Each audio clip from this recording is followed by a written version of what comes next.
Imagine this situation. You invest some money, and over the next few weeks, your portfolio slowly rises.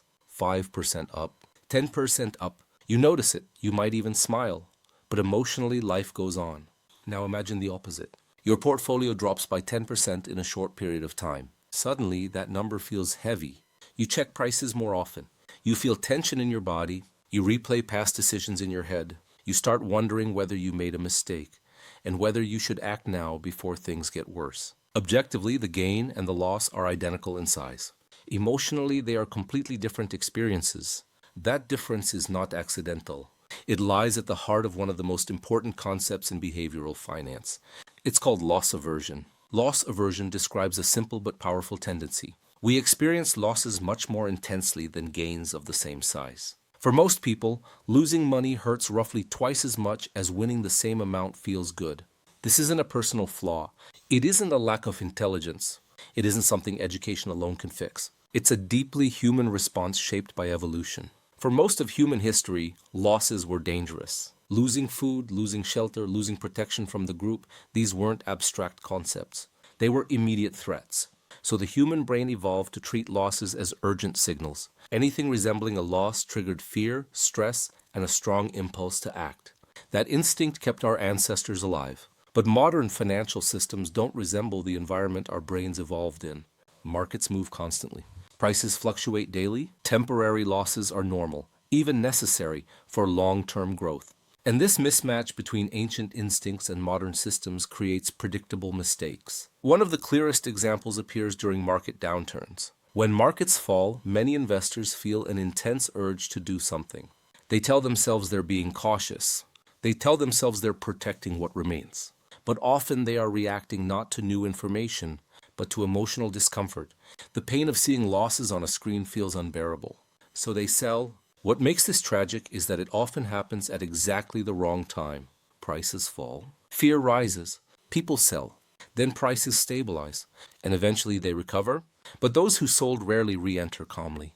They wait for certainty, which usually comes after prices are already higher. Loss aversion turns temporary volatility into permanent damage. It also explains why people hold on to losing investments for far too long. You'll hear phrases like, "I'm not selling until it gets back to what I paid. I'll wait just a little longer." On the surface, this sounds reasonable, but psychologically something else is happening. Selling would mean accepting a loss, and accepting a loss feels like admitting failure. So people hold on, they hope, they anchor themselves to the past. The market, however, doesn't care about past prices. It doesn't know what you paid. It doesn't reward patience rooted in regret. The only question that matters is whether an investment makes sense today, given what you know now. Loss aversion makes that question hard to face. At the same time, this same bias pushes people to sell winning investments too early. When an investment performs well, people often rush to lock in gains. They fear that those gains could disappear, so they sell winners quickly while continuing to hold on to losers. Over time, this creates a pattern that quietly erodes performance. This behavior has been observed repeatedly across different countries, asset classes, and time periods. And it doesn't stop at investing. Loss aversion influences everyday life more than most people realize. People stay in jobs they dislike because leaving feels risky. They remain in familiar situations not because those situations are good, but because change threatens loss. Loss of income, loss of routine, loss of identity. People keep subscriptions they don't use because canceling feels like admitting they wasted money. They stay in relationships that no longer work because leaving would mean accepting that time was lost. Loss aversion doesn't just protect us from harm, it often protects us from growth. It also shapes how we think about risk. When people face potential gains, they tend to be cautious. They prefer certainty. They choose smaller guaranteed rewards over larger uncertain ones. But when people face losses, their behavior often reverses. Suddenly, they become willing to gamble, as long as there's a chance to avoid a sure loss. The logic changes. The emotion doesn't. The goal remains the same: avoid pain at all costs. This explains why people chase losses, why they double down on bad decisions, why they take extreme risks after setbacks. From the outside, this behavior can look irrational. From the inside, it feels completely logical. That's what makes loss aversion so powerful and so dangerous. Your brain isn't trying to sabotage you, it's trying to protect you. But in long-term environments like investing, short-term emotional protection often leads to long-term harm.